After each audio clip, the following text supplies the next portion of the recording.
Hai Mam, pagi ini seperti biasa saya mulai beraktivitas.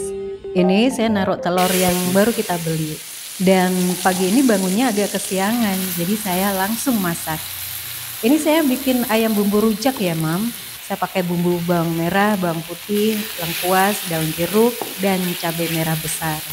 Tambahin tomat sama kemiri juga boleh Mam. Kalau garam dan gula itu harus ya Mam.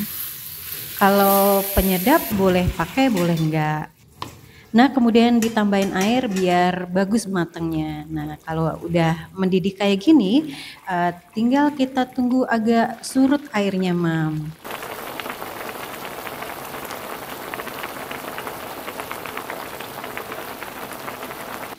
Nah, ini yang udah menyusut airnya. Kalau udah gini, siap buat sarapan, Mam. Kemudian ini saya goreng jamur enoki.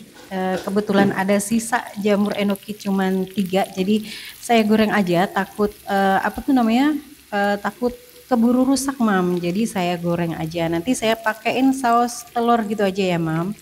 Sebenarnya digoreng gini aja udah enak sih, pakai tepung ayam, ada manis-manisnya gitu. Cuman hari ini nanti mau saya pakein saus telur Mam. Ini seperti biasa saya bikin minuman herbalnya Pak Suami. Daun salam, saya tambahin serai sama kayu manis. Minuman buat Pak Suami juga udah siap. Nah sekarang saya mau beresin kompor dulu Mam. Saya mau bersih-bersihin kompor dulu. Hari ini cuman saya lap pakai tisu ya Mam, karena buru-buru juga udah siang. Jadi saya lap-lap aja dulu. Ntar kalau pas hari Minggu tuh biasanya saya baru cuci pakai sabun. Kalau hari ini yang penting bersih aja dulu. Nah, urusan dapur udah selesai. Sekarang waktunya siap-siap buat berangkat kerja.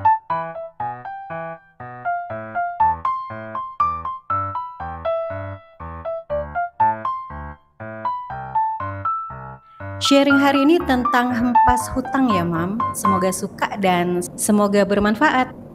Seperti biasa, saya akan memperkenalkan diri saya dulu bahwa saya adalah seorang ibu rumah tangga dan saya juga seorang karyawan di sebuah perusahaan swasta. Saya tidak memiliki asisten rumah tangga, tapi saya bisa ngejalanin semua dengan baik-baik aja. Kalau saya bisa, Mam pasti juga bisa. Hai Mam, ketemu lagi di episode 7, hempas hutang. Yuk langsung aja kita bahas. Yang pertama, jangan stres. Hadapi aja karena itu kesalahan atau kelalaian yang diciptakan sendiri. Jadi ya udah, nggak ada cara lain selain menerima. Nggak usah nyalahin ini itu karena nggak ada guna juga. Yang benar fokus dan tanggung jawablah.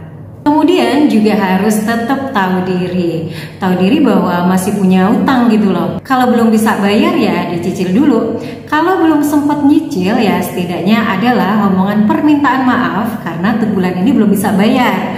Kalau bulan berikutnya masih belum bisa bayar juga, ya ngomong lagi aja nggak apa-apa. Asal jangan sampai diem aja. Tapi ya jangan berulang-ulang kali cuman bilang maaf ya, sampai yang di WA hafal dengan kalimatnya. Kan jadi gimana gitu ya. Itu namanya emang nggak ada niat baik buat bayar hutang. Kalau emang bener-bener ada niatan nyicil kan pasti dia nyisin dulu gimana pun caranya. Makanya jangan gampangin urusan hutang Mam, karena biasanya bayarnya susah.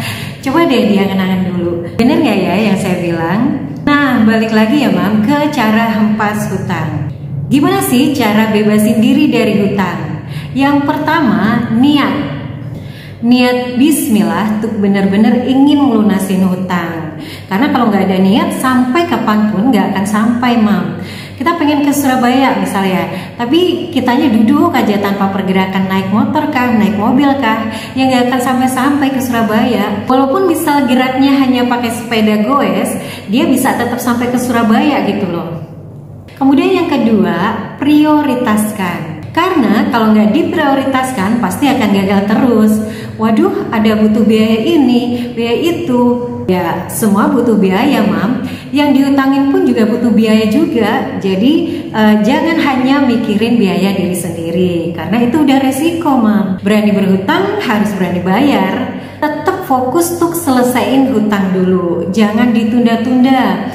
Ketika ada duit bayar, ada duit bayar, biar cepat ketutup gitu loh hutangnya, biar cepat selesai juga bebannya, karena semakin ditunda akan semakin sayang mau bayar. Kalau mikir lah banyak kayak hutangnya, cicil mam, makanya cicil. Kalau nggak pernah nyicil ya nggak akan berkurang. Apa enaknya dibayang-bayangin utang terus? Kalau ada niat pasti Allah kasih jalan.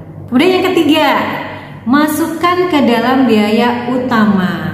Tulis dalam daftar biaya sebagai biaya utama dan tanamkan di pikiran kita bahwa ini harus dan gak bisa diganggu-gugat. Kalau mikirnya, waduh kalau buat bayar utang dulu sisanya tinggal dikit dong, mana cukup ya buat 1 bulan ke depan. Berani hutang ya harus berani bayar apapun resikonya. Udah jalanin aja dulu mam resikonya. Ntar kalau udah kelar masalah utang bisa hidup normal lagi kok. Misal ada pertanyaan, tapi mau sampai kapan?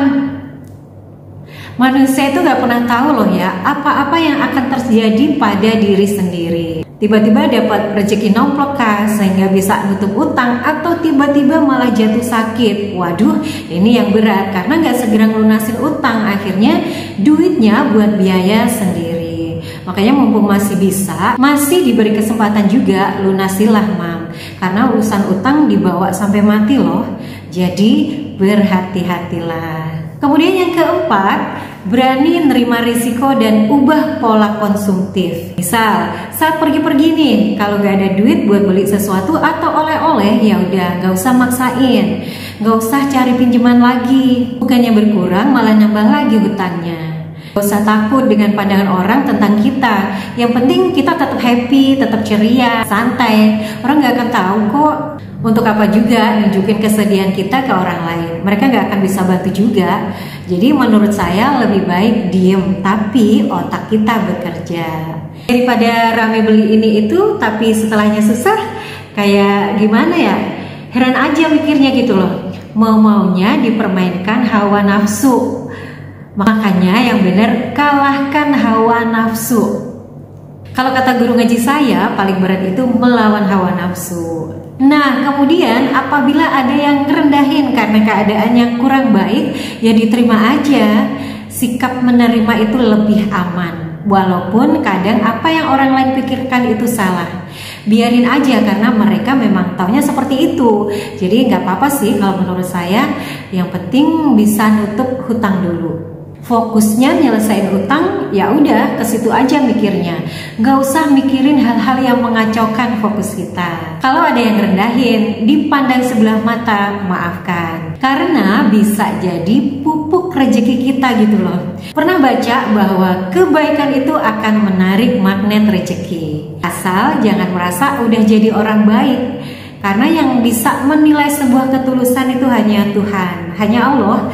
Kemudian yang kelima, turunkan ego di mata keluarga atau orang terdekat. Kalau dalam keluarga aja tetap bersikap sombong, apalagi dengan orang lain. Jangan kekeh merasa mampu begini, begitu, kalau sebenarnya nggak mampu. Bicarain dengan baik-baik dari hati ke hati. Karena kejujuran dengan orang terdekat itu akan meringankan. Apakah anak perlu tahu? Saya rasa iya, tapi sebatas tahu gitu aja ya mam. Jangan yang tahu banget karena takut mengganggu emosional anak juga. Sesuai usialah cara ngasih taunya agar semua bisa menerima. Tapi ingat, tetap rangkul keluarga dengan perasaan nyaman karena ibu adalah fokus kebahagiaan. Kalau ibu marah, suasana rumah jadi beda. Kalau bapak yang marah, suasana rumah masih kondusif mam. Nah gitu ya mam, sedikit yang bisa saya sharingkan hari ini. Dan seperti biasa dalam setiap sharing saya nggak pernah ada tujuan jelek sedikit pun. Saya hanya ingin mensupport bahwa mam itu bisa kok. Kita bisa lepas dari pikiran-pikiran yang tidak menyenangkan, tidak mengenakan, dan mungkin toksik. Nah semoga bermanfaat mam. See you mam.